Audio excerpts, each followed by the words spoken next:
Ito ituturo ko sa inyo ang basic fundamental kung gusto mo matutunan ang electricity, kung paano tayo mag-compute ng wattage, voltahe, amperahe, at resistance. Sa Ohm's law, may tatlong tayong unit na kailangan intindihin. Nandyan si voltage, current, at resistance. Sa voltage, mayroon tayong symbol na V, na victory, at unit of measurement naman ay volts. Sa current, meron tayong symbol na I, at unit of measurement naman ay ampere or amps. At sa resistance, meron tayong symbol na R. At unit of measurement naman natin ay ohms.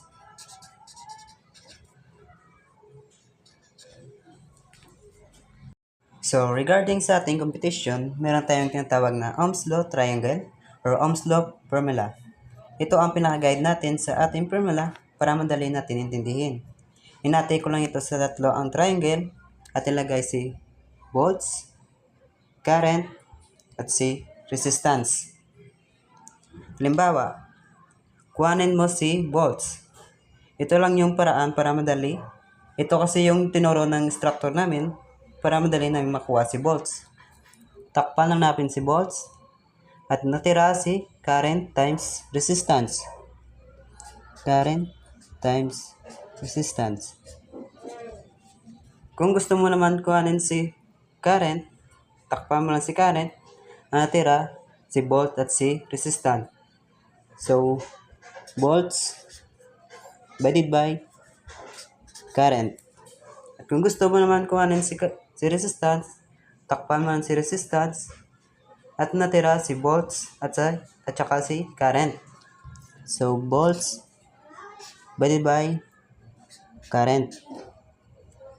So, dito naman tayo sa competition at sana natandaan nyo pa ang mga symbol at ang Ohm's Law Triangle. Ang Ohm's Law Triangle po ay sinulat ko lang dito para may guide tayo. So, given number 1, meron tayong 220 volts at 50 resistance. So, hinahanap yung current. So, current, ito yung current. Takpan lang si current at si volt divided by resistance.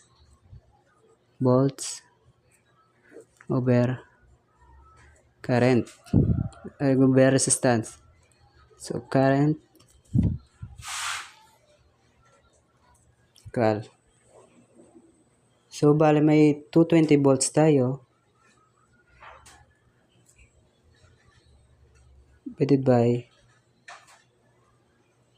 50 ohms. So, kumuha lang kayo ng calculator at divide. So, 220 divided by 50 ohms. So, bali ang current nyo po ay meron tayong current na 44.4 ampere. 4.4 ampere. Yun lang po ang given number 1. So, tumungo naman tayo sa given number 2. Meron tayong current na 5 ampere. Sa resistance, meron tayong 30 ampere. So, yung hinahanap yung volts. So, takpan na natin si volts. Current multiply by resistance. Ganyan na yung ating given. Volts 5 ampere times 30 ohms.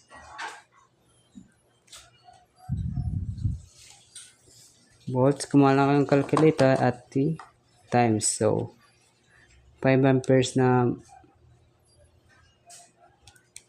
5 amperes times 30 ohms equal meron tayong 150 volts.